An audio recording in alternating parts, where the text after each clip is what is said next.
Que privilégio estar com vocês nessa tarde e repartir com vocês a preciosa palavra de Deus. A Folha de São Paulo, deste domingo agora, colocou em destaque o fato de que, no Brasil, a maioria dos jovens brasileiros já são evangélicos. Isso é um fato inédito nas nações. Hoje o Brasil já é o segundo país que mais envia missionários para o mundo. Já ultrapassamos a Coreia do Sul. Há um despertar em toda a nação brasileira da juventude, voltando-se para Deus, voltando-se para a palavra de Deus. E nós estamos cheios de esperança de que Deus há de levantar uma geração de jovens para a obra missionária. O fato de você estar aqui numa terça-feira à tarde traduz esperança para a nação brasileira, traduz esperança para a igreja evangélica brasileira. E nós não estamos aqui por outra razão senão exaltar o nosso glorioso Redentor e abrir a sua palavra e nela meditar. Então abra sua Bíblia comigo, por favor. Eu quero partilhar com você o que está na segunda carta de Paulo a Timóteo. Eu quero olhar com você alguns princípios sobre uma vida vitoriosa em Cristo Jesus. Segunda carta de Paulo a Timóteo, no capítulo 4, de 6 a 18, eu já preguei nesse texto, certa feita nesta igreja, fazendo uma análise da vida de Paulo. Hoje eu quero me deter nesse texto propriamente dito, e tirar aqui alguns princípios para uma vida vitoriosa. 2 Timóteo 4, 6 a 18. Peço que você, ao abrir o texto e acompanhar o texto, não feche mais sua Bíblia, por gentileza. Paulo está preso em Roma na sua segunda prisão, e ele já está sentenciado à morte, e ele está aguardando apenas o dia da sua execução. E ele escreve dessa masmorra mamertina para seu filho Timóteo, que estava em Éfeso, e diz assim: Timóteo, quanto a mim já estou sendo oferecido por libação, e o tempo da minha partida é chegado. Combati o bom combate, completei a carreira, guardei a fé. Já agora a coroa da justiça me está guardada, a qual o Senhor reto juiz me dará naquele dia, e não apenas a mim, mas a todos quantos amam a sua vinda. Procura vir ter comigo depressa, porque Demas, tendo amado o presente século, me abandonou e se foi para Tessalônica. Crescente foi para a Galácia, Tito para a Dalmácia. Somente Lucas está comigo. Toma contigo Marcos e traze-o, pois me é útil para o ministério. Quanto a Tíquico, mandei-o até Éfeso. Quando vieres, traz a capa que deixei em Trode, na casa de Carpo, bem como os livros, especialmente os pergaminhos. Alexandre, o latoeiro, causou-me muitos males. O Senhor lhe dará paga segundo as suas obras. Tu guarda-te também dele, porque resistiu fortemente às nossas palavras. Na minha primeira defesa, ninguém foi a meu favor. Antes todos me abandonaram, que isto não lhe seja posto em conta. Mas o Senhor me assistiu e me revestiu de forças, para que por meu intermédio a pregação fosse plenamente cumprida, e todos os gentios a ouvissem, e fui libertado da boca do leão. O Senhor me livrará também de toda obra maligna, e me levará salvo para o seu reino celestial. A Ele, glória pelos séculos dos séculos. Amém. Assentem-se, por favor.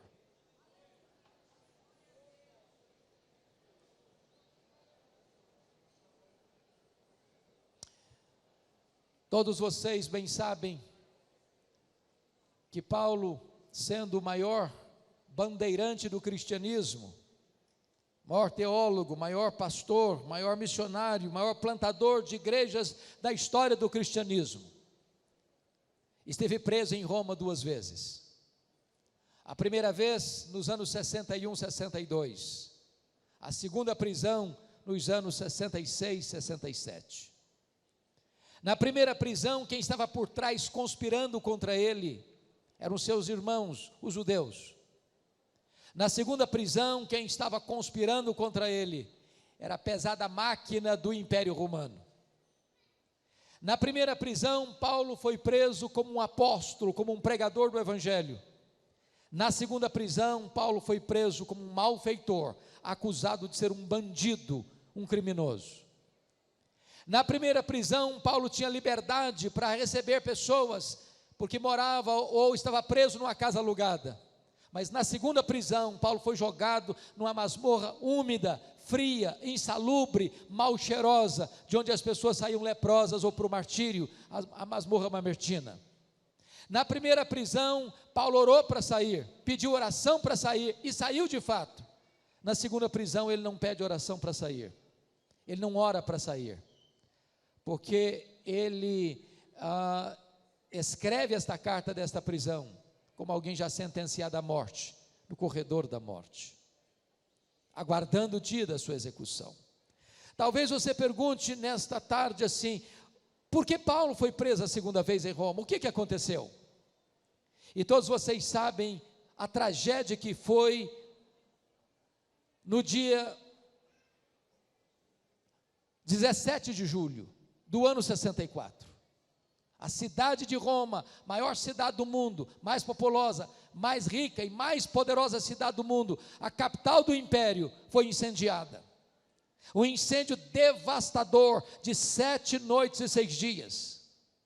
Enquanto o imperador Nero assistia esse espetáculo horrendo do alto da Torre de Mecenas. Quando o incêndio acabou, a cidade estava destruída. Dos 14 bairros da cidade, só 4 restaram, e os 4 que restaram eram densamente povoados por judeus e cristãos. Isso deu a Nero um álibi para botar a culpa do incêndio de Roma nos cristãos. Começa um massacre sobre a igreja. Os crentes foram crucificados, os crentes foram queimados vivos, os crentes foram mortos a pauladas. E nessas alturas, Paulo já era o grande líder do cristianismo no Ocidente, e ele começa a ser procurado, ele começa a ser caçado, até que botam a mão nele, talvez em Trode, na casa de Carpo, e jogam-no nesta masmorra escura e úmida, a masmorra mamertina, de onde as pessoas são leprosas, ou para o martírio. Talvez você ainda pergunte, o que aconteceu com Paulo, ao ser vítima dessa conspiração e dessa injustiça? O que aconteceu? E eu peço que você acompanhe comigo na sua Bíblia aí, alguns fatos, antes de entrarmos na exposição do texto. Primeiro, olha aí o capítulo 2, versículo 9, ele diz assim: pelo Evangelho, Timóteo, eu estou sofrendo até algemas como malfeitor. Pense comigo nessa cena, os fake news da época, circulando nas ruas, nas praças, dizendo que aquele grande pregador, aquele grande apóstolo, estava preso como um bandido, como um malfeitor, destruindo a reputação dele, arruinando a honra dele, maculando o nome dele. Isso é como subir no alto de uma montanha e soltar um saco de penas de lá, não dá para recolhê-las todas mais. Mas olha outro reflexo que teve a prisão dele, capítulo 1, versículo 15 dessa carta. Ele diz para Timóteo assim: Timóteo, estás ciente de que todos os da Ásia me abandonaram, não alguns, mas todos. E quem são esses da Ásia? São os membros das igrejas que ele plantou, direto ou indiretamente. Gente que confiava nele, que acreditava nele, que sabia que ele era um homem verdadeiro e honrado, mas agora com medo de que algo respingasse neles, se acovardam e todos abandonam o apóstolo Paulo. Terceiro, olha comigo o capítulo 1, versículo 8, ele diz para Timóteo assim: Timóteo, não te envergonhes, portanto, do testemunho do nosso Senhor, nem do seu encarcerado que sou eu. Sabe o que ele está dizendo?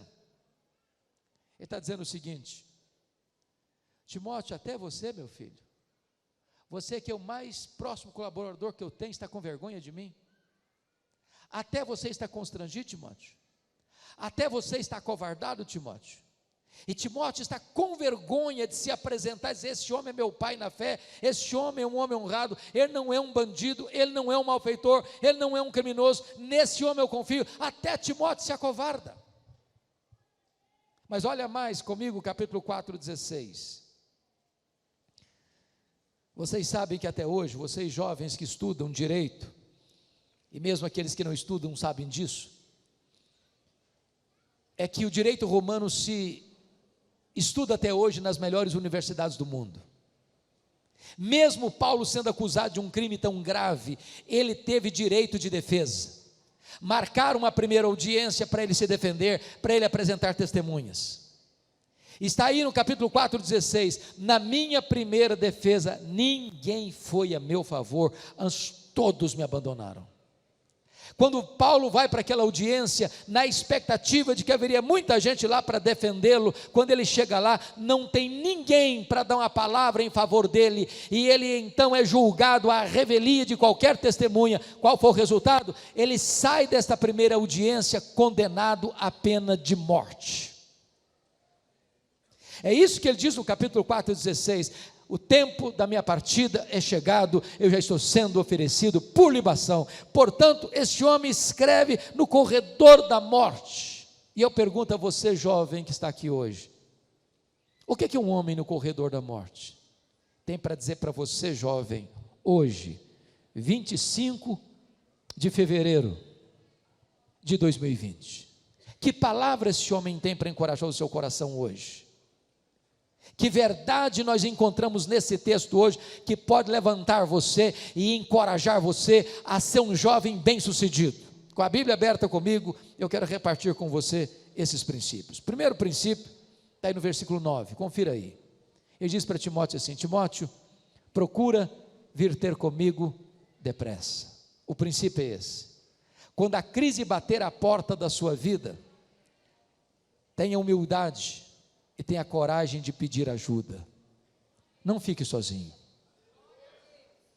Irmãos amados, a crise chega para a criança, para o adolescente, para o jovem, para o adulto, para o velho, para o rico, para o pobre, para o grande, para o pequeno, para o doutor, para o analfabeto, chega para todo mundo. E quando a crise chega, a solidão é uma péssima companhia. Todos nós precisamos ter um amigo do peito, do coração, para quem abrir o coração na hora da angústia, para quem dividir as nossas cargas e repartir as nossas dores. Talvez uma das grandes tragédias que aconteceu à igreja brasileira nesses últimos tempos foi a quantidade de pastores que cometeram suicídio. E a grande pergunta que você faz é: meu Deus, por que esse colega não encontrou alguém para abrir o coração, para repartir sua dor, para dividir sua carga, para pedir ajuda? Você precisa ter amigos.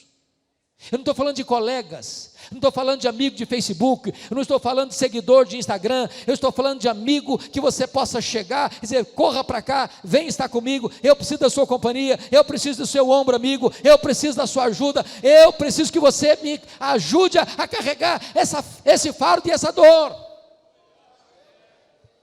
Paulo está dizendo para Timóteo: Timóteo, vem ficar comigo, meu filho, eu não posso ficar sozinho, eu preciso de um ombro, eu preciso de um amigo, eu preciso de você, corra para cá, venha ficar comigo. É preciso ter humildade e coragem para pedir ajuda. Nenhum de nós é autossuficiente, isso é muito importante entender. Segundo princípio, versículo 10, olha comigo: porque Demas, tendo amado o presente século, me abandonou. O princípio é esse: quando as pessoas decepcionarem em você, não faça registros de mágoas. O que eu vou dizer para você não é uma possibilidade, é um fato. As pessoas nos decepcionam, e nós decepcionamos as pessoas. Isso não é se, é quando. A questão não é o que as pessoas vão fazer com você, a questão é como você vai reagir a isso. Se você guardar mágoas, se você fizer registros de memórias amargas, posso lhe garantir, você vai perder o sono, você vai perder o apetite, você vai perder a paz, você vai perder a saúde, você vai perder o foco. Há um livro que li, e eu gostaria de recomendar para você, jovem. Leia esse livro, você lê numa sentada. Em Busca de Sentido, de Viktor Frankl. Viktor Frankl é o pai da logoterapia. Foi um judeu que ficou preso num campo de concentração nazista e sobreviveu ao campo de concentração nazista. E nesse livro dele, ele diz duas coisas que valem o livro. Primeira coisa que ele diz que vale o livro: as pessoas que sobreviveram aos campos de concentração não foram aquelas que lutaram para sobreviver, essas morreram. Mas foram as pessoas que, apesar da situação, ajudaram outras a sobreviverem. Se a nossa vida for centrada no eu, a gente não enfrenta crise. Se a nossa vida for centrada no outro, nós enfrentamos as crises e socorremos outras pessoas a enfrentarem também suas crises. A segunda coisa que ele disse, maravilhosa, é que a única coisa que ninguém pode tirar de você é o direito que você tem de fazer as suas escolhas. As pessoas falam mal de você, você fala bem delas. As pessoas ferem você, você volta a outra face para elas. As pessoas amaldiçoam você, você abençoa elas. As pessoas perseguem você, você ora por elas. Você é livre para fazer as suas escolhas. Se você guardar mágoas, se você reagir com a mesma força, na mesma tonalidade, você empata o jogo e acaba perdendo o placar.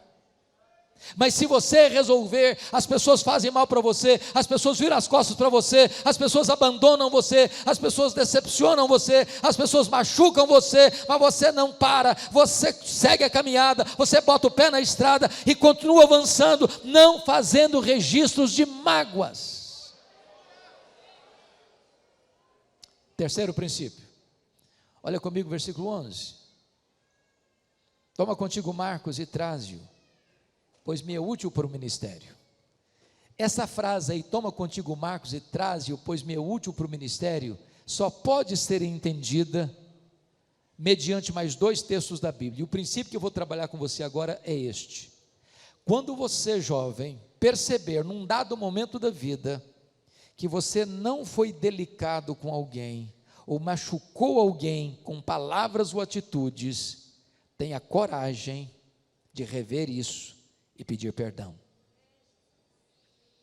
Quem é esse Marcos aqui?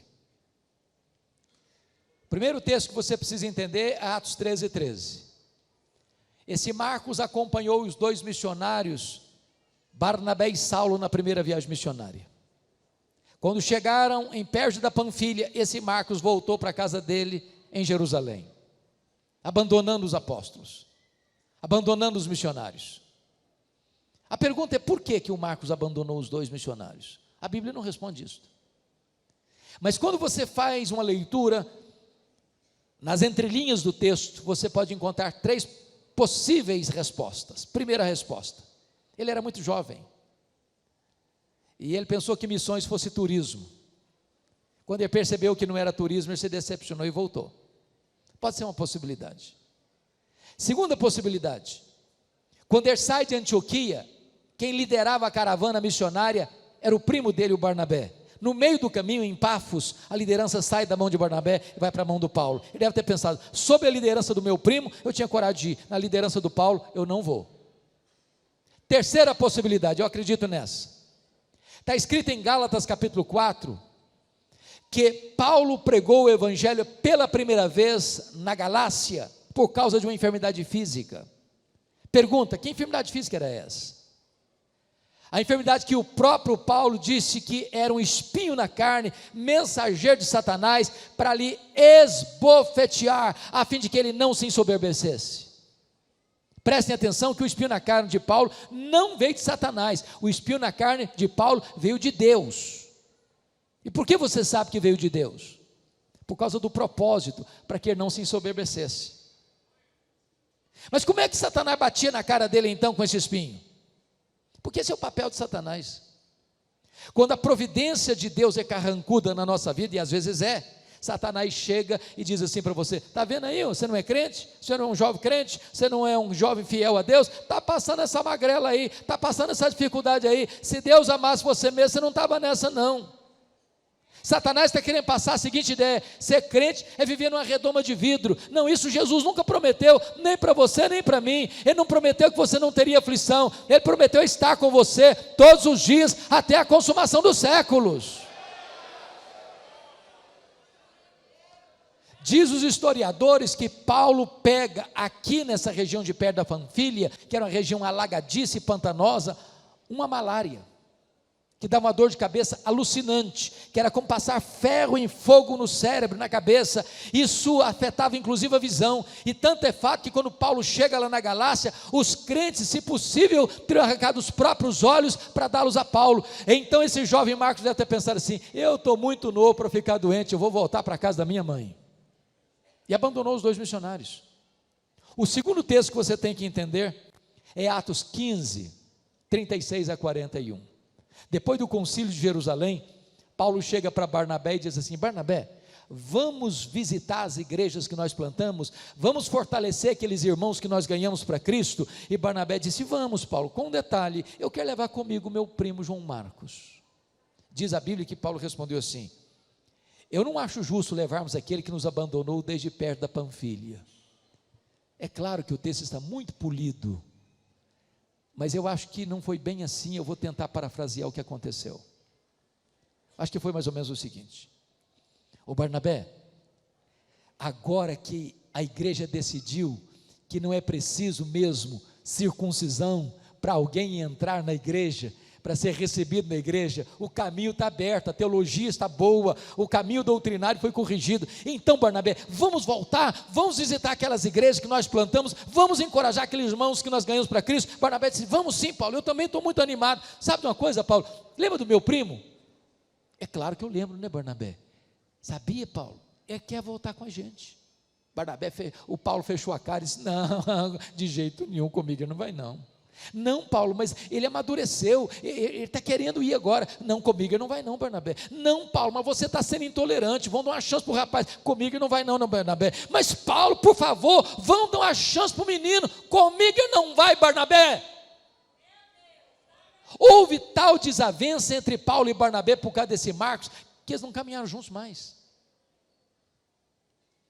Agora pense comigo, se não tivesse um Barnabé na vida do Marcos.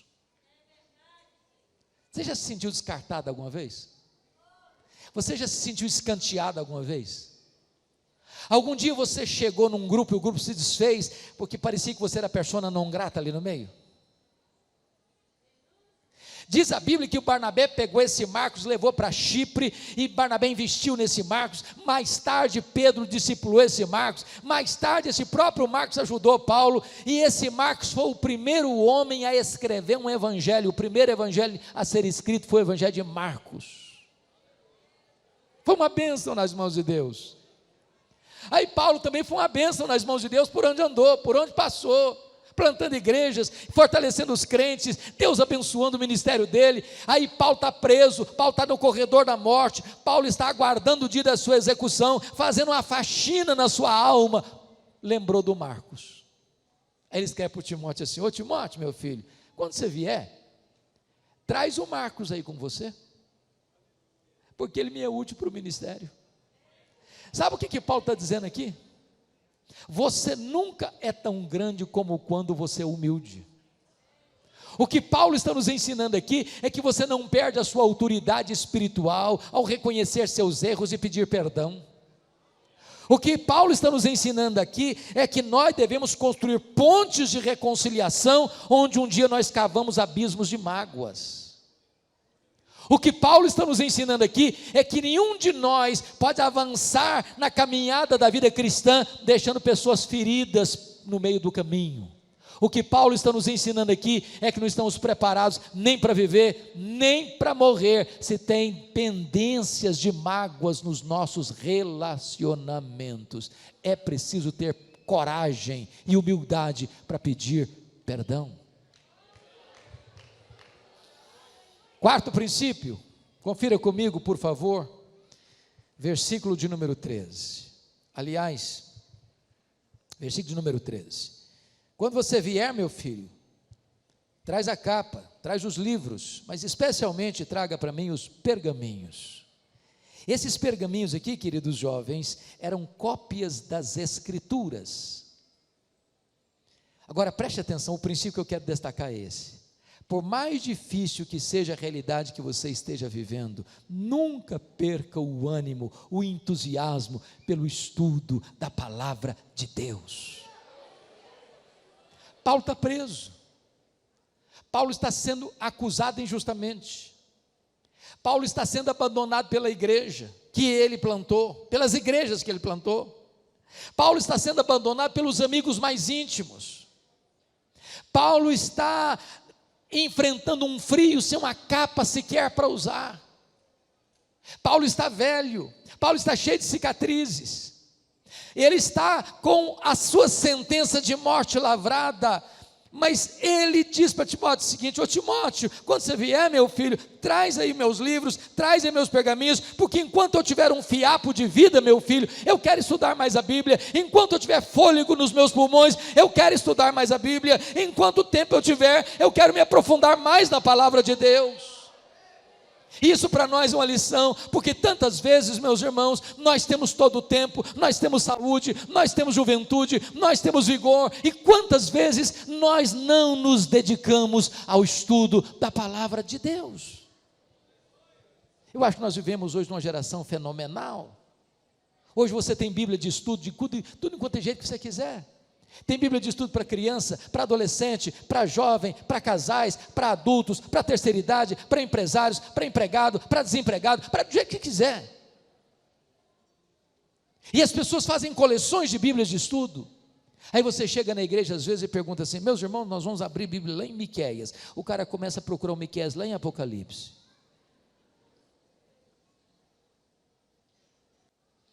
Ô irmãos queridos,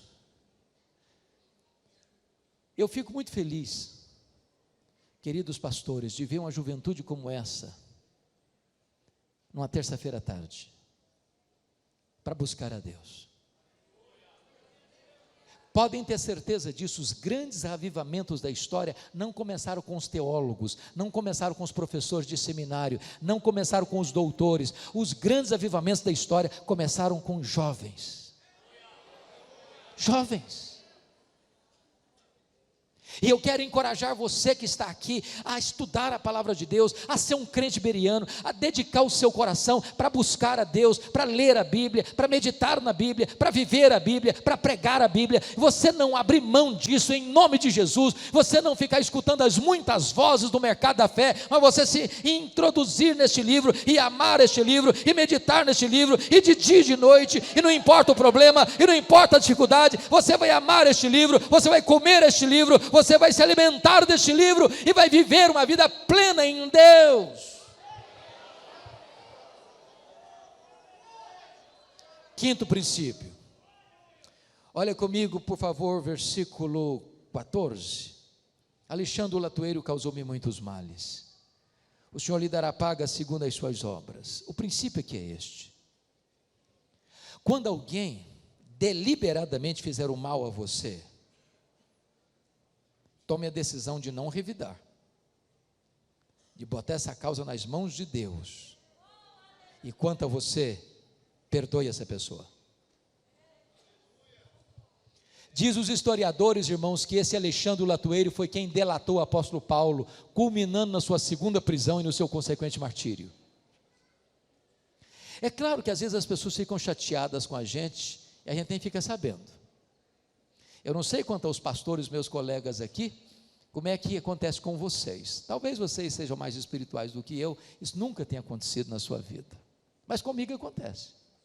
Às vezes eu chego na igreja, todo feliz, aí chega um irmãozinho e me puxa para o lado assim, e fala: eu estou chateado com o senhor. E eu tomo um susto, porque eu não estou sabendo de nada. E a pessoa diz assim: o senhor se lembra daquele dia? Eu falo: não lembro. Que dia? Aquele dia que o senhor chegou na igreja. Eu falei: ah, tá. E o que aconteceu?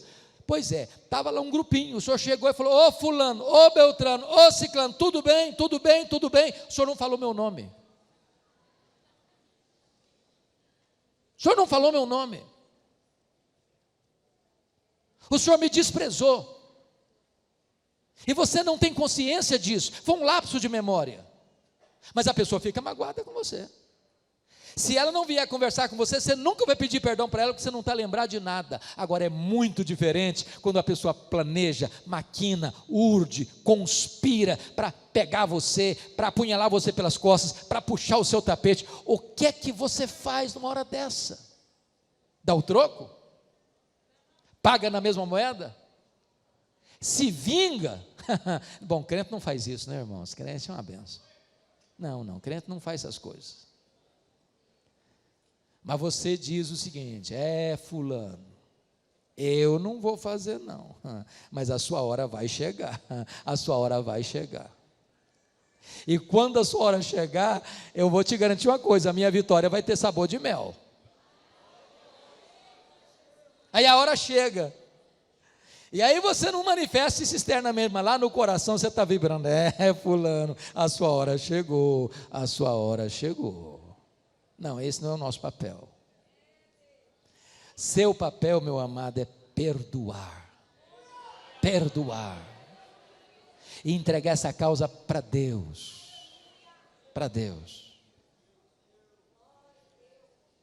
Perdoar não é fácil não, mas ninguém tem saúde emocional sem perdão, nem dentro de casa. Não tem família perfeita, não tem casamento perfeito, não tem pais perfeitos, não tem filhos perfeitos, não tem jovens perfeitos, não tem namoro perfeito, não tem noivado perfeito, não tem igreja perfeita, não tem pastor perfeito. Portanto, nós vamos errar uns com os outros, e a hora que houver alguém que machucar você, em nome de Jesus, não arquive mágoas, resolva perdoar. Perdoar não é sentimento, é decisão.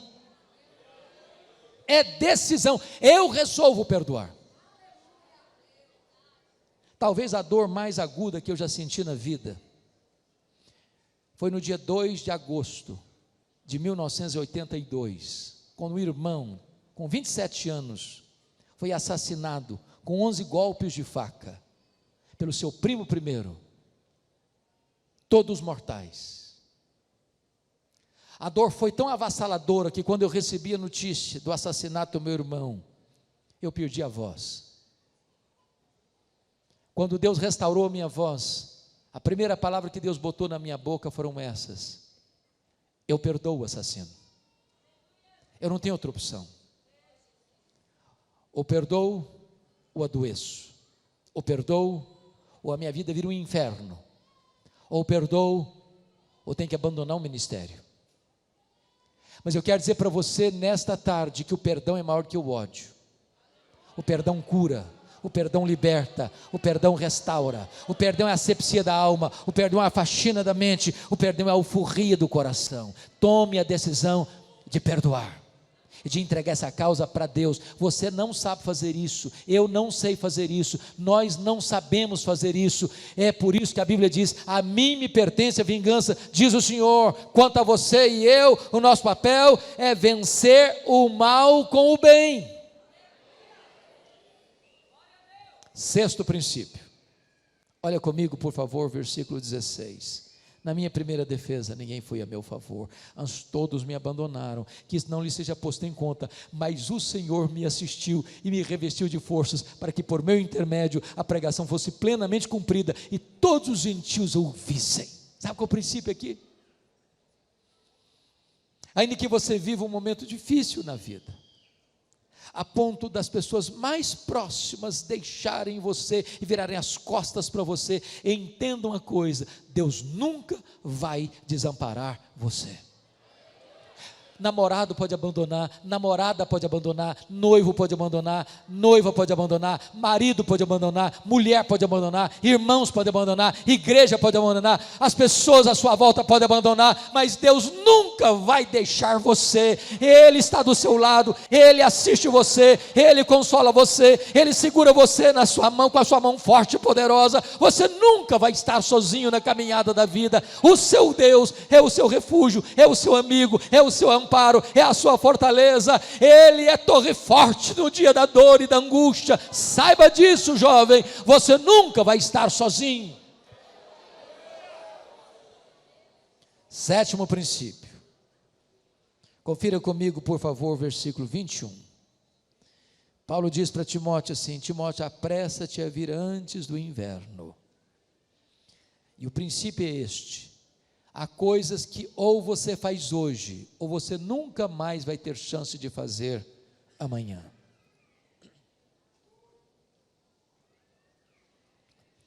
Paulo já tinha dito para Timóteo no versículo 9 assim: Timóteo, procura vir ter comigo depressa. Mas depressa é uma palavra muito vaga. Eu não sei o que é depressa. Então Paulo diz agora especificamente: filho, quando eu quis dizer para você vir depressa, eu quis dizer assim: venha antes do inverno. Por que eu disse isso? Porque você sabe que nos 3 meses de inverno não se navegava com segurança. Está escrito lá em Atos 27, que Paulo disse para o comandante do navio: não é seguro. Ele não escutou Paulo, enfrentaram um naufrágio. O que Paulo está dizendo para Timóteo é mais ou menos o seguinte: ô Timóteo, filho, se você esperar os 3 meses do inverno passarem para você vir, não adianta vir não, eu já terei sido executado. Então se você quer vir estar comigo, se você quer ficar do meu lado, você tem que vir agora antes do inverno, porque do contrário não adianta mais. O que esse texto está querendo dizer é o seguinte, queridos jovens: Deus coloca diante de você oportunidades, ou você as aproveita hoje, ou você nunca mais terá chance de fazer aquilo que Deus colocou diante de você para fazer. Eu tenho uma coisa que me machuca um pouco na cultura brasileira, são os nossos funerais. Eu já fiz tantos, os pastores aqui também, e a primeira coisa que me choca é que eu não conheço ninguém que receba mais elogios do que defunto. Já viu? É uma rasgação de seda em cima do caixão que não tem mais fim. A grande pergunta é se aquela pessoa que não pode escutar mais nada, escutou pelo menos alguns daqueles elogios, rasgação de seda em cima do caixão. Não adianta elogiar um defunto, ele não vai escutar, ele não vai ficar feliz, ele não vai te dar um abraço, ele não vai se alegrar com esse elogio. Agora, tem gente que diz assim: não, pastor, a gente não pode elogiar as pessoas não, porque isso vai tornar essas pessoas vaidosas. Não, o que a Bíblia proíbe não é elogio, o que a Bíblia proíbe é hipocrisia, é você falar uma coisa e sentir outra. Mas o elogio sincero, a palavra boa, na hora oportuna, é um bálsamo. A Bíblia está cheia de elogios. Então eu vou dizer uma coisa a você agora, meu amado irmão: se você conhece alguém que está precisando de ajuda, é agora. Se você percebe que tem um jovem desanimado, liga para ele. Se você percebe que um jovem não frequenta mais a igreja, vá na casa dele. Se você percebe que alguém está passando necessidade perto de você, vai lá e dá uma oferta para ele. Se você vê uma pessoa que está doente, vai lá e visita ele. É hora de fazer, e fazer agora, porque amanhã pode ser tarde. Quer ver outra coisa na cultura brasileira? Às vezes você tem um parente doente, até na cidade, ou até numa cidade próxima, você sabe que ele está doente, e você não vai lá. Aí o telefone toca 3 horas da madrugada: fulano morreu, está chovendo a cântaros. Você sai atabalhoadamente, desesperadamente, correndo no meio da tempestade. Mas para que essa pressa? Você tinha que ter tido pressa para ir lá visitá-lo, enquanto ele podia dar um abraço, enquanto você tinha uma palavra de consolo para ele. Agora para que pressa? O que você tem que fazer, faça já, porque amanhã pode ser tarde demais. Quer ver outro exemplo? Me impressiona isso. Defunto recebe mais flores do que vivos. Dá para entender isso? Dá para entender isso? Eu fui num funeral em Vitória certa feita, contei 86 coroas de flores, 86, contrataram um caminhão só para levar as flores. E eu fiquei do lado olhando, pensando: meu Deus, coitado do defunto, não consegue cheirar um botão de rosa a mais, para que tanta flor para ele? Sabe por que os mortos recebem mais flores do que os vivos?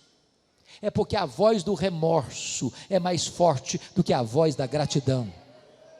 Você tem que mandar flor para alguém, manda em vida. Deixa eu fazer uma perguntinha aqui. Nesse auditório, quantas pessoas casadas nós temos? Levanta a mão, os casados, só os casados. Bastante gente casada. Eu acho que os goianos são assim muito românticos e cavalheiros, né, os homens.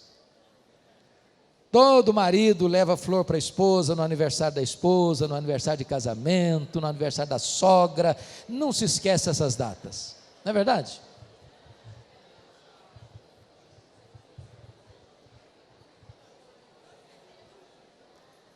Agora, também você conhece aquele marido, ou namorado, ou noivo, que preste atenção meninas, o namorado que não dá flor para você no namoro, não vai dar flor para você quando você casar. Fique esperta.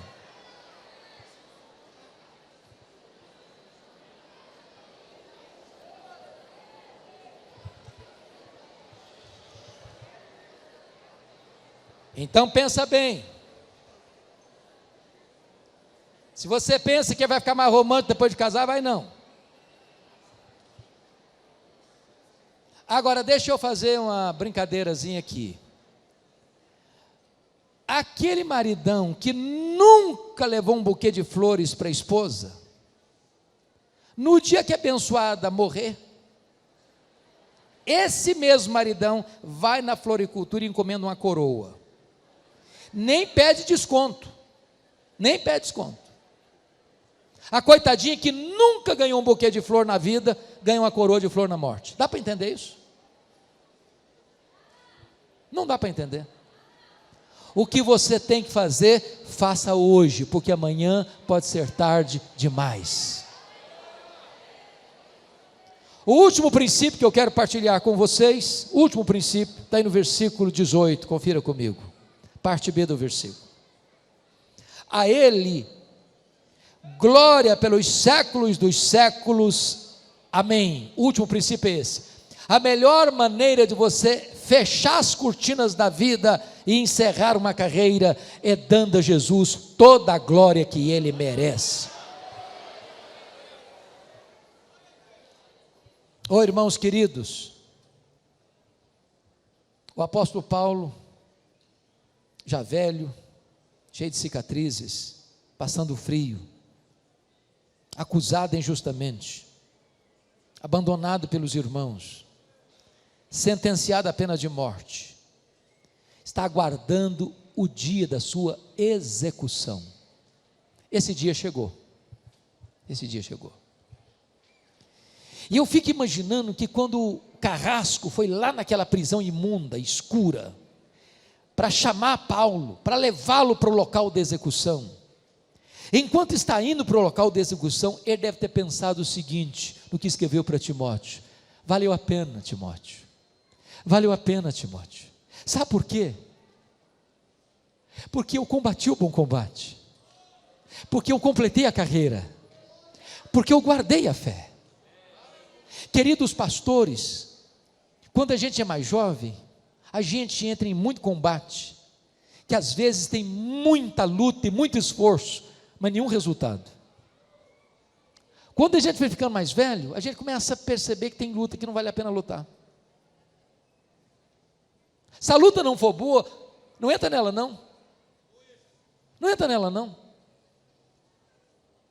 Mas se o combate é bom, entre nele. Entre nele.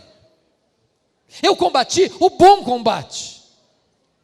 Quando Paulo estava se despedindo dos presbíteros de Éfeso, ele disse lá em Atos 20, 24, em nada considero a vida preciosa para mim mesmo, conquanto que eu complete a minha carreira. Completar a carreira era o grande alvo da vida dele. Quando chega no final, ele está indo para ser executado, ele escreve para Timóteo assim: ô Timóteo, aquilo que era um sonho, meu filho, aquilo que era um alvo de vida, meu filho, agora é uma realidade. Eu completei a carreira, eu completei, Timóteo, a minha carreira. Ele está dizendo para Timóteo: ô Timóteo, você sabe quantos falsos mestres que eu combati, quantas falsas doutrinas surgiram para incomodar as igrejas, e como eu lutei por isso, Timóteo, bendito seja Deus, eu nunca fui influenciado por isso, Timóteo, eu nunca me seduzi ao erro, ao engano, Timóteo. Eu quero dizer para você, meu filho, eu estou fechando a cortina da minha vida, e eu guardei, Timóteo, a minha fé, eu guardei a minha fé. Paulo está sendo levado para a execução. Ele para e pensa: ô Timóteo, Roma vai me matar.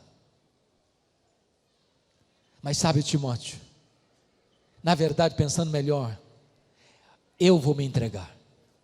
E eu não vou me entregar para Roma não, Timóteo, eu vou me entregar para Deus, como oferta e libação ao Senhor. E tem mais, Timóteo, eu não vou morrer também não, Timóteo, eu vou é partir. A palavra partir é um eufemismo para a morte, que significa três coisas. Primeiro, significa tirar o fardo das costas de alguém. Sabe o que é morrer para um crente? É descansar das suas fadigas, diz Apocalipse 14, 13.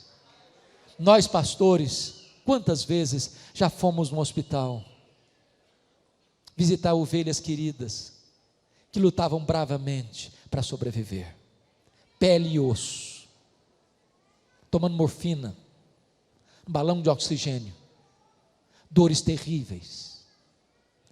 Aí chega um dia que o Senhor chega e diz para esse querido: ô filho, chega de sentir dor, chega de ficar tomando morfina, chega de ficar no balão de oxigênio, chega de ficar gemendo, vem para casa, filho, vem descansar, chega de sofrer. E então o Senhor recolhe essa vida, onde não tem mais dor, onde não tem mais choro, onde não tem mais lágrima, onde não tem mais sofrimento. Isso é morrer para um crente. Segundo, a palavra partida no grego significa desatar um bote e ir para o outro lado do rio. Sabe o que é morrer para um crente? É fazer a última viagem rumo à pátria celestial. A nossa pátria não é aqui, a nossa casa permanente não é aqui, a nossa herança não está aqui, a nossa riqueza não está aqui. Nós estamos aqui como forasteiros, como peregrinos. Nós estamos a caminho da nossa verdadeira pátria, que é o céu. É para lá que vamos. Terceiro, a palavra partida significa afrouxar as estacas de uma barraca, levantar acampamento e ir para sua casa permanente. Sabe o que é morrer para um crente? É mudar de endereço, é ir para a casa do Pai. Paulo não está com medo de morrer, porque sabe em quem tem crido e sabe para onde está indo. Ele está indo para o local da execução, e lembra do que escreveu para Timóteo. Eu disse: Timóteo, Nero me considerou culpado, Timóteo, e me sentenciou à pena de morte. Mas sabe, Timóteo, eu não estou importando com isso não. Sabe por quê, Timóteo? O que me importa de fato é que o reto juiz diante de quem eu vou comparecer, e todos terão que comparecer, já me justificou.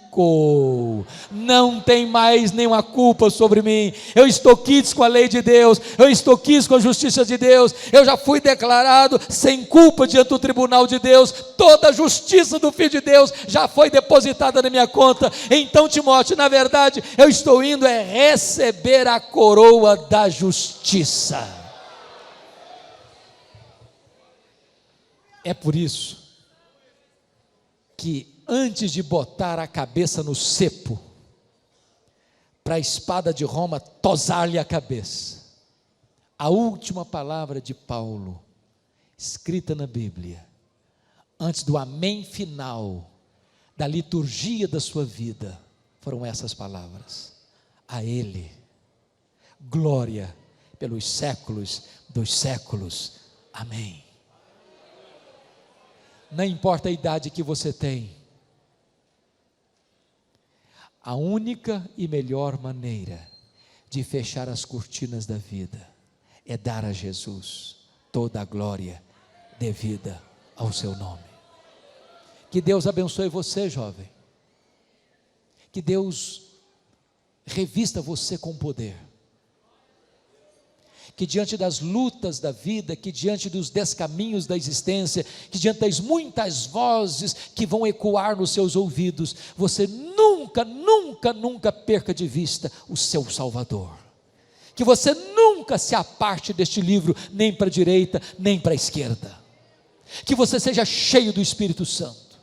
Que você seja levantado nessa geração como um portador de boas notícias, como um embaixador dos céus, como um embaixador de Deus. Que você lá na sua casa seja uma bênção, que você lá na universidade seja uma bênção, que você lá na sua vizinhança seja uma bênção, que você lá no seu trabalho seja uma bênção, que aqui na igreja você seja uma bênção. Por onde você andar, você possa revolucionar este mundo com o poder do Evangelho e na força e no poder do Espírito Santo de Deus. Deus nos abençoe, que Deus nos ajude a viver para o louvor da sua glória, como viveu o apóstolo Paulo. Fiquem em pé, por favor, eu quero orar com vocês.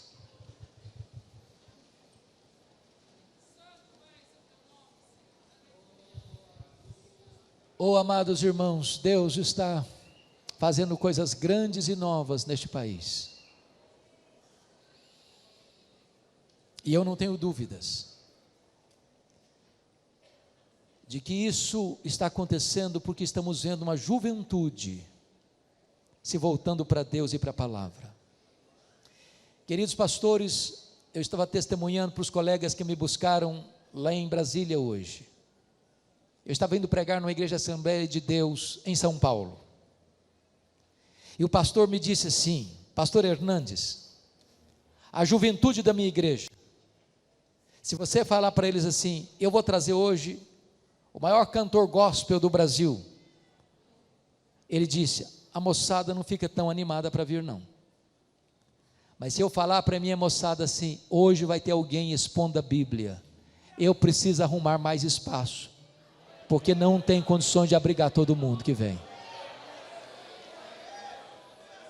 Eu estou esperançoso porque estou vendo uma juventude amando as Escrituras, se voltando para as Escrituras. O fato de você estar aqui hoje é um sinal disso. Que Deus sopre o seu espírito sobre essa juventude brasileira.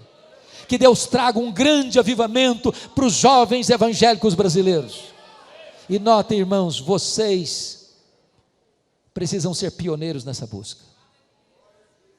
Que Deus levante essa juventude saudável, bonita, cheia do Espírito Santo, com valores absolutos, que não se dobra diante das pressões ou seduções da vida, e que vocês, munidos da palavra e cheios do Espírito Santo, possam sair por esta nação, e que não apenas uma pequena maioria, mas seremos uma grande maioria de jovens cristãos evangélicos na nação brasileira, para a glória de Deus. Senhor Deus, eu quero te agradecer por esta tarde, te agradecer porque esta igreja abre as suas portas durante dias tão agitados desta nação, para buscarem a tua face, para buscarem a tua palavra, para ouvirem a tua voz e para viverem de uma maneira digna desta gloriosa vocação. Toma esta juventude em tuas mãos, reveste esses jovens do poder do teu Espírito, Senhor, e permita que eles sejam levantados nessa geração para fazerem diferença na história deste país.